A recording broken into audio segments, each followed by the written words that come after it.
नमस्कार दोस्तों, welcome to PK classes. दोस्तों, आज मैं आपके लिए automobile engineering viva and theory exam questions and answer. तो दोस्तों, ऑटोमोबाइल इंजीनियरिंग में जो इम्पॉर्टेंट क्वेश्चन है, जो अक्सर हमारे थ्योरी पेपर में और प्रैक्टिकल में क्वेश्चन आते हैं या एक्सटर्नल द्वारा पूछे जाते हैं, इसके बारे में आपको एक्सप्लेन करूंगा। तो दोस्तों, जो भी छात्र पीके क्लासेस में फर्स्ट टाइम है, जिनने अभी भी चैनल को सब्सक्राइब नहीं किया है, वह चैनल को सब्सक्राइब करें, जिससे आने वाला लेटेस्ट वीडियो आपको समय से मिल सके। तो दोस्तों, question first, what is automobile? Automobile क्या है? सबसे पहला क्वेश्चन है, ऑटोमोबाइल क्या है? तो जो ऑटोमोबाइल है, automobile is a self propelled vehicle. Automobile is a self propelled vehicle which used for transporting men and materials from one place to in other place। Means automobile एक self propelled vehicle है जो एक स्थान से दूसरे स्थान पर material and mains को ट्रांसपोर्ट करने में उपयोग होती है। ठीक। Second question, what is chassis? Chassis क्या है? तो chassis is the vehicle main support structure.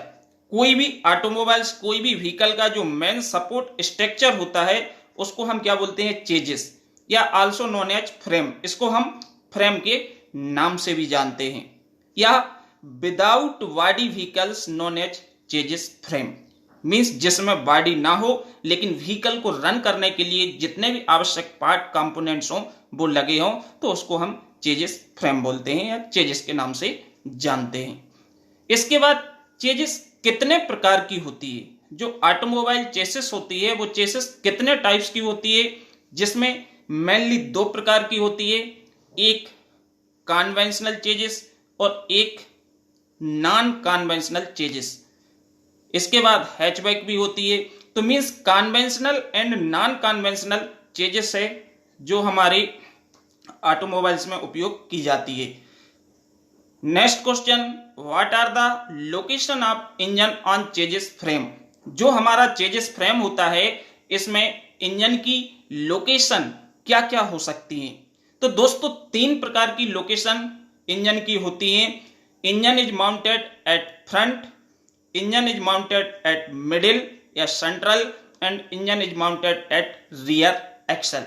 तो जो हमारा चेजिस फ्रेम होता है, इसमें जो इंजन की लोकेशन है, अक्सर हम कार्स में देखते हैं, टाटा के ट्रक्स में देखते हैं, जिनमें इंजन हमारा फ्रंट पे होता है, ड्राइवर उसके पीछे बैठता है। तो ये हमारी लोकेशन, पहली इंजन आगे हो तो फ्रंट, मिडिल, जैसे कि हम देखते हैं स्कूटर्स वगैरह में देखते हैं, कुछ गाड़ियों में देखते हैं इंजन की लोकेशन मिडिल है। और nano car and Ashok Leyland की जो स्टार सिटी बसेस चल रही हैं, इसमें engine is mounted at rear. तो दोस्तों, इंजन की लोकेशन से कई फायदे भी होते हैं, कई नुकसान भी होते हैं। यदि इंजन हमारा रियर एक्सल पे माउंट है तो इससे हमें लॉन्ग कूलिंग पाथ की आवश्यकता होगी, क्योंकि जो रेडिएटर होता है वो फ्रंट पे होता है, लेकिन हमें लंबा कूलिंग पाथ प्रोवाइड करना पड़ेगा। यदि इंजन आपका फ्रंट पे है तो कूलिंग सिस्टम में हमें लॉन्ग पाथ की नीड नहीं होती है, लेकिन लॉन्ग प्रोपेलर शाफ्ट की रिक्वायरमेंट होती है, क्योंकि इंजन से पावर ट्रांसमिट करेंगे रियर व्हील के लिए, तो लंबी प्रोपेलर शाफ्ट लगेगी। और यदि इंजन आपका सेंट्रल पे होता है तो इसमें जो हमारे चारों टायर हैं, इस पे यूनिफॉर्म लोड डिस्ट्रीब्यूट होगा, जिससे हमारा टायर का जो वियर है वो रिड्यूस होता है, घटता है, यूनिफॉर्म टायर वियर होता है। ठीक। Next question, what are the main parts of automobile chassis? Automobile chassis के जो मुख्य कंपोनेंट हैं या मेन पार्ट होते हैं, इसमें सबसे पहले आपका हो जाएगा frame, engine, clutch, gear box, steering system, इसके बाद आपकी फ्यूल टैंक, इसके बाद लाइटिंग सिस्टम एंड ब्रेक्स। ये हमारे किसी भी व्हीकल्स के मेन पार्ट्स होते हैं जो व्हीकल को रन करने के लिए क्या होते हैं? आवश्यक होते हैं। तो ये हमारे क्या हैं? Main parts of automobiles. Next question दोस्तों, what are the function of a frame? जो फ्रेम होता है उसका क्या फंक्शन होता है? तो दोस्तों, फ्रेम सपोर्ट या carry to the vehicles or parts या व्हीकल लोड्स।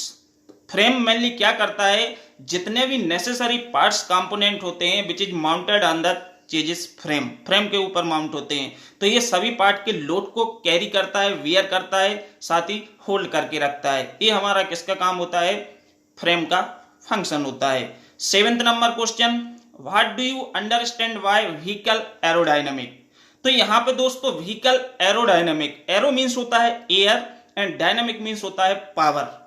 तो एरोडायनेमिक, जैसे कि हम जानते हैं जितनी भी हमारी व्हीकल्स होती हैं ये एटमॉस्फेयर एयर में सबमर्ज्ड होती हैं, सभी व्हीकल्स एयर के अंदर डूबी हुई हैं, सबमर्ज्ड हैं। तो हम जानते हैं जब भी हम व्हीकल को ड्राइव करते हैं तो व्हीकल को यदि हम इस डायरेक्शन में चला रहे हैं तो जो एयर रेजिस्टेंस है वो अपोजिट डायरेक्शन में एक्ट होता है, जिससे व्हीकल की स्पीड घटती है एंड पावर लॉस होता है। तो क्या है व्हीकल एरोडायनेमिक का मतलब है कि जब भी हम किसी भी व्हीकल्स को डिजाइन करते हैं तो इस तरह से सुपर स्ट्रक्चर बनाते हैं कि कम से कम एयर रेजिस्टेंस एक्ट हो, जिसमें हम lift force and drag force का एनालिसिस करते हैं और इस तरह से कर्व शेप में स्ट्रक्चर बनाते हैं हर गाड़ी का कि जो जितने स्पीड में आप व्हीकल को ड्राइव कर रहे हो जो एयर स्ट्राइक करेगी वो साइड से निकल जाए, ऊपर से निकल जाए एंड कम से कम रेजिस्टेंस लगे, जिससे हमारा इंजन का पावर लॉस ज्यादा ना हो, जिसको हम बोलते हैं व्हीकल एरोडायनेमिक। 8th नंबर question, what are two types of vehicle suspension.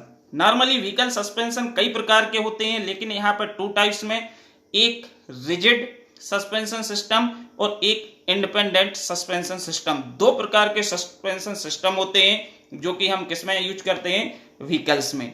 Okay, next question है दोस्तों 9th नंबर, what are the function of gear box. Gear box क्या करता है, तो जो गियर बॉक्स का पर्पज है, gear box is to increase या रिड्यूस स्पीड, व्हीकल की स्पीड को कम करना या बढ़ाना। इसके लिए हम किसका यूज करते हैं, गियर बॉक्स का। गियर बॉक्स एक मैकेनिकल डिवाइस है, हम बोल सकते हैं, and use to increase the output torque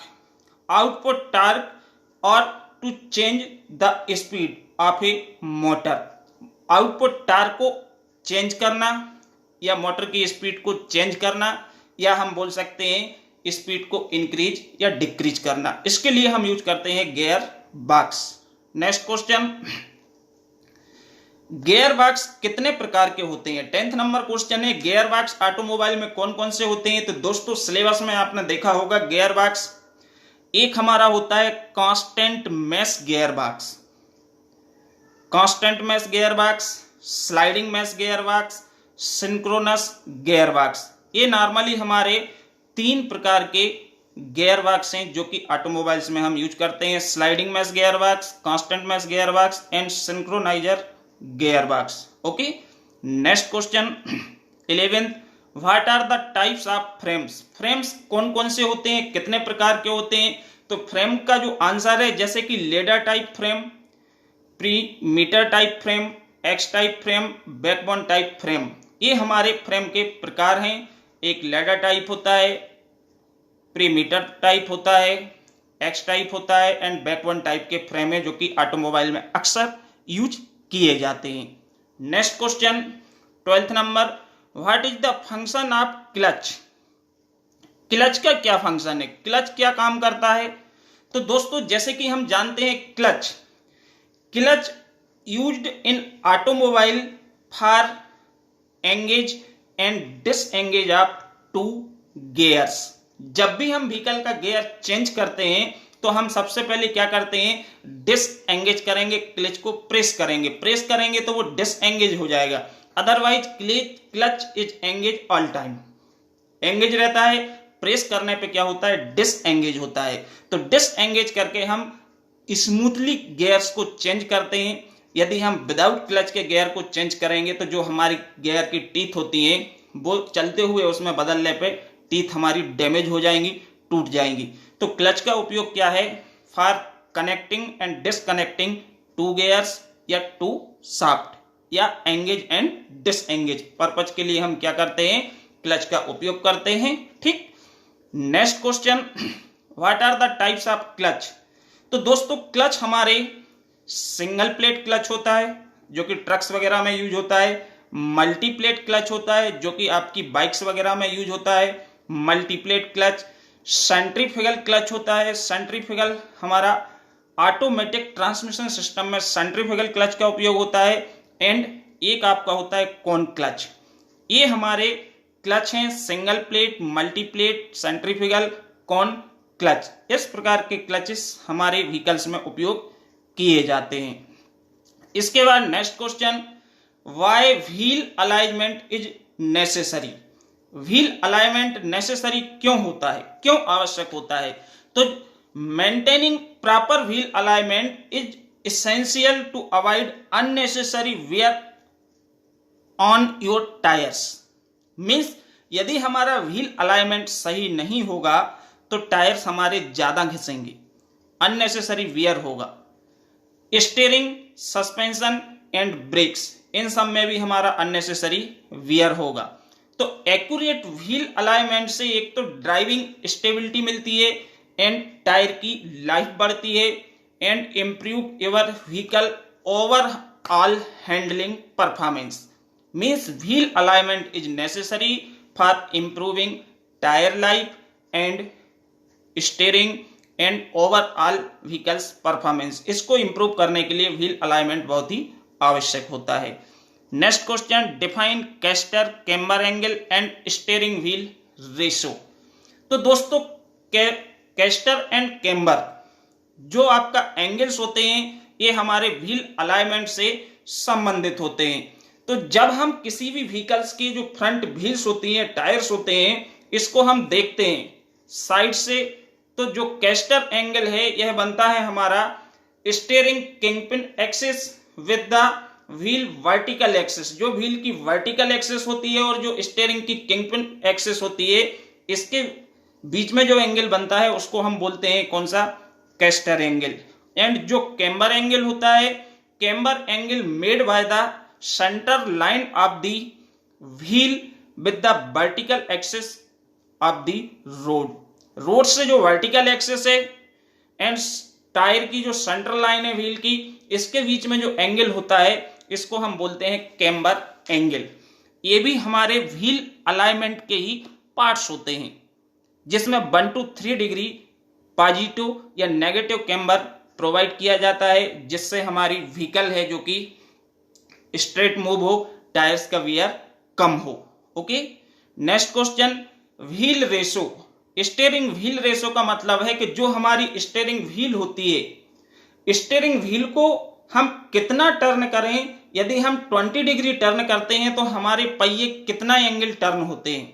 तो जो आपकी स्टीयरिंग व्हील है एंड जो फ्रंट व्हील्स होते हैं, फ्रंट टायर्स होते हैं, स्टीयरिंग व्हील को यदि हम 360 डिग्री टर्न कर रहे हैं या 90 डिग्री रोटेट कर रहा है किसी भी डायरेक्शन में, तो उससे हमारे पहिए कितने टर्न हो रहा है, इन दोनों का जो अनुपात होता है इसको बोलते हैं steering wheel ratio. Next question, what do you mean by tie in and tie out. Tie in and tie out क्या है। तो जो दोस्तों टाई आउट है, टाई आउट का मतलब है जब हम व्हीकल के जो पहिए होते हैं, व्हील्स को यदि हम फ्रंट से देखते हैं, यदि पहिए आपके इस तरह, आगे की डिस्टेंस यदि कम है और उसी पहिए की पीछे की डिस्टेंस ज्यादा है, या आगे की डिस्टेंस ज्यादा है पीछे की डिस्टेंस कम है, तो इससे संबंधित हमारे tie in and tie out हैं। तो टाई आउट का मतलब है tie out is the front of the wheel pointing away from the central line of the vehicle. Vehicle की जो सेंट्रल लाइन होती है तो उसमें जो आपकी है व्हील वो अवे होगी, पॉइंटिंग व्हील क्या होगी, दूर होगी, तो उसको हम टाई आउट बोलते हैं। और टाई इन में जो फ्रंट व्हील होती है pointing toward the central line, यदि सेंट्रल लाइन की तरफ है तो उसको बोला जाता है टाई इन। इससे फायदा क्या होता है, it is allow the vehicle या it is allow the wheel to track parallel. Wheel parallel move करे उसको अलाउ करता है।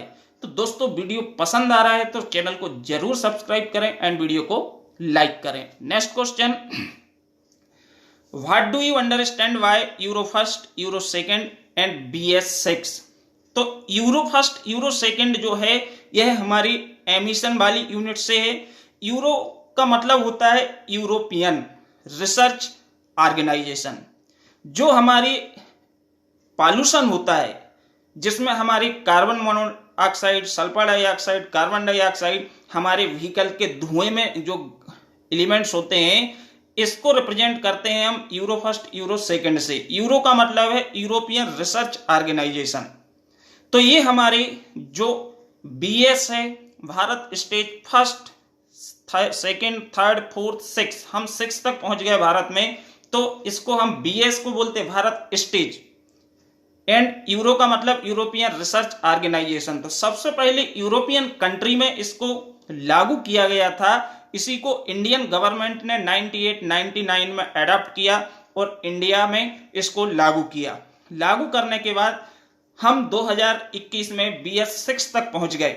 मीन्स जो भी व्हीकल कोई भी कंपनी मैन्युफैक्चर करती है तो उसको BS means Bharat stage 6 standard की बनाना पड़ेगा और उसमें बताना पड़ेगा कि जो हमारे पॉल्यूटेंट हैं, जो हार्मफुल एलिमेंट्स होते हैं धुएं के अंदर, carbon monoxide, sulphur dioxide, nitrous oxide, इनकी मात्रा कम से कम हो और ये BS भारत स्टेज 6 ग्रेड के अकॉर्डिंग ही मैन्युफैक्चर हो।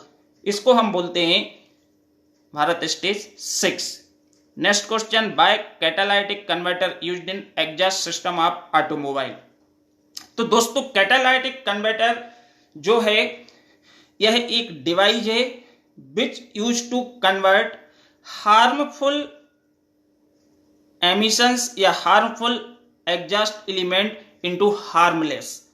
ये जो हमारा एग्जॉस्ट मैनिफोल्ड होता है और जो साइलेंसर होता है, इसके बीच में कैटालाइटिक कन्वर्टर होता है। इसके अंदर रोडियम वगैरह की प्लेटिंग होती है, लेयर होती है।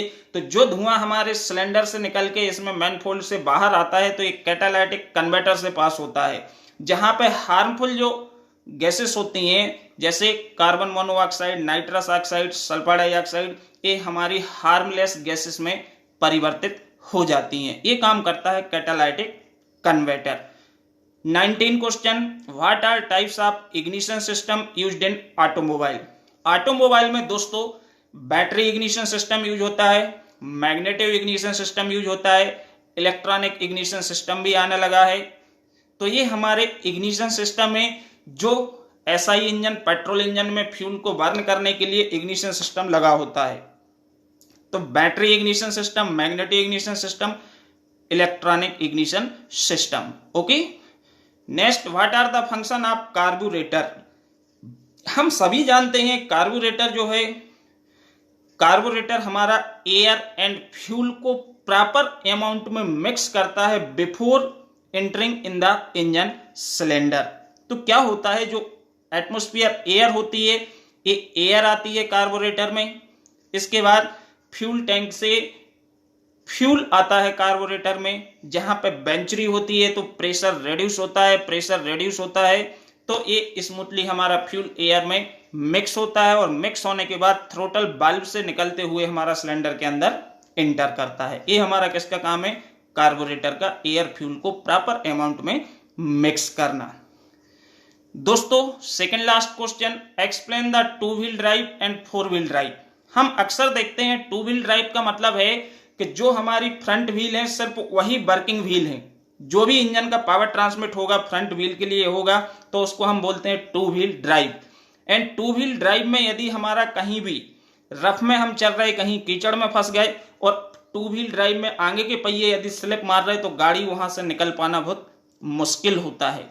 लेकिन जो फोर व्हील ड्राइव होती हैं जैसे जिप्सी, जितनी भी हमारी मिलिट्री की गाड़ियां होती हैं, इन सब में फोर व्हील ड्राइव सिस्टम होता है।